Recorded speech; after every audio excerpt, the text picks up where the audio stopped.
Hello guys, I am Ricky and you're most welcome to our YouTube channel Nirmala निर्वाण classes.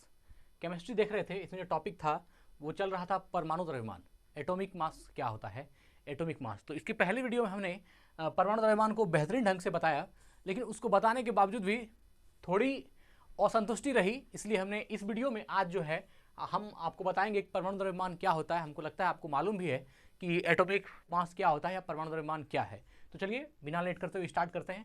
बहुत छोटी video होगी और लास्ट तक बने रहिएगा, फुल इन्फॉर्मेशन आपको मिलेगा। परमाणु द्रव्यमान किसे कहते हैं, सिर्फ इसी चीज़ को फोकस किया गया है इस वीडियो में।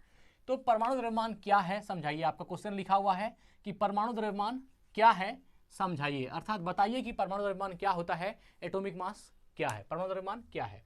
तो देखिए इसमें 4 पॉइंट है, आप देखिएगा, इसको समझ जाइएगा।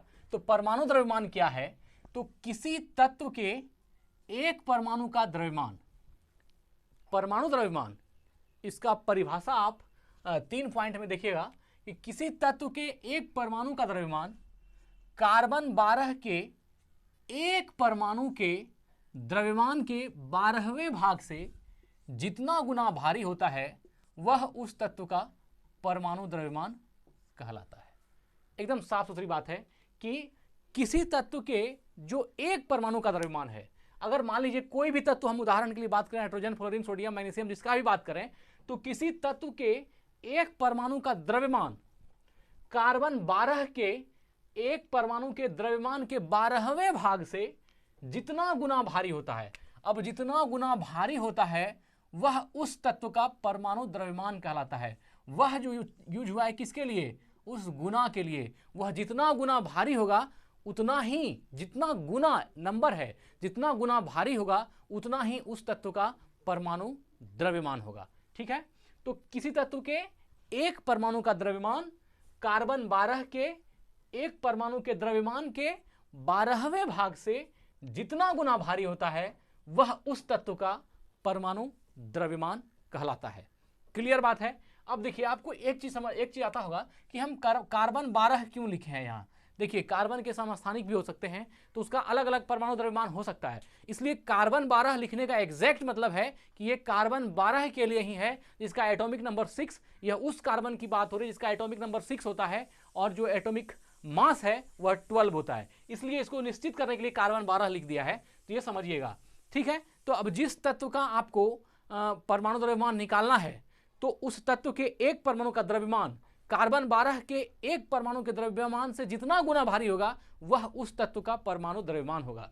उदाहरण के लिए या उदाहरण स्वरूप ऑक्सीजन, ऑक्सीजन का परमाणु द्रव्यमान 16 है। आप जानते हैं ऑक्सीजन का परमाणु द्रव्यमान है ना, ऑक्सीजन का परमाणु संख्या 8 होता है और परमाणु द्रव्यमान 16 होता है। तो ऑक्सीजन का परमाणु द्रव्यमान 16 है, तो इसका मतलब यह है कि ऑक्सीजन के एक परमाणु का द्रव्यमान कार्बन 12 के एक परमाणु के द्रव्यमान के 12वें भाग से 16 गुना भारी है। अब 16 गुना भारी है, इसलिए ऑक्सीजन का परमाणु द्रव्यमान कितना हो गया, 16 हो गया। तो यह बात याद रखिएगा, उदाहरण के लिए यूज किया गया कि ऑक्सीजन का परमाणु द्रव्यमान 16 है, तो इसका मतलब यह है कि ऑक्सीजन के एक परमाणु का द्रव्यमान कार्बन 12 के एक परमाणु के द्रव्यमान के 12वें भाग से 16 गुना है। अब आप उदाहरण से भी ये बात समझ गए कि परमाणु द्रव्यमान क्या होता है।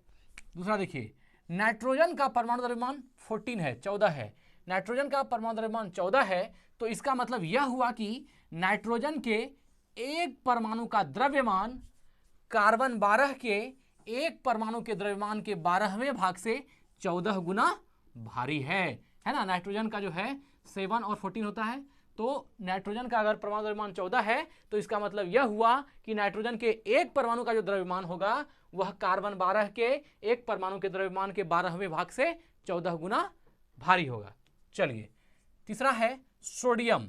सोडियम का परमाणु द्रव्यमान 23 है, तो इसका मतलब यह हुआ कि सोडियम के एक परमाणु का द्रव्यमान कार्बन 12 के एक परमाणु के द्रव्यमान के 12वें भाग से 23 गुना भारी है। कार्बन 12 के एक परमाणु के द्रव्यमान के 12वें भाग से जो तत्व जितना गुना भारी होगा वह नंबर ऑफ गुना जो है, टाइम्स जो है, वही उसका क्या हो जाएगा, परमाणु द्रव्यमान हो जाएगा, एटॉमिक मास हो जाएगा।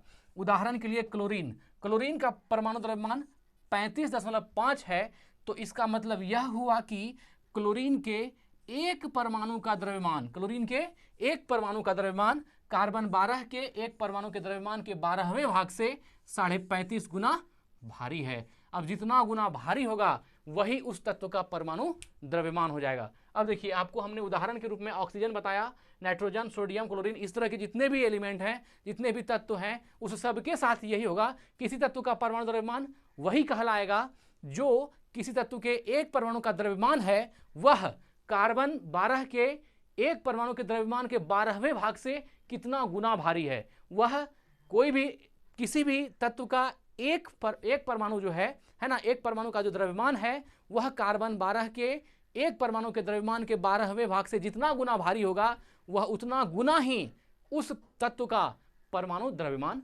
कहलाएगा। ठीक है, यही वीडियो को एंड करते हैं। स्वस्थ रहें, अपना ख्याल रखें। जय हिंद, जय भारत।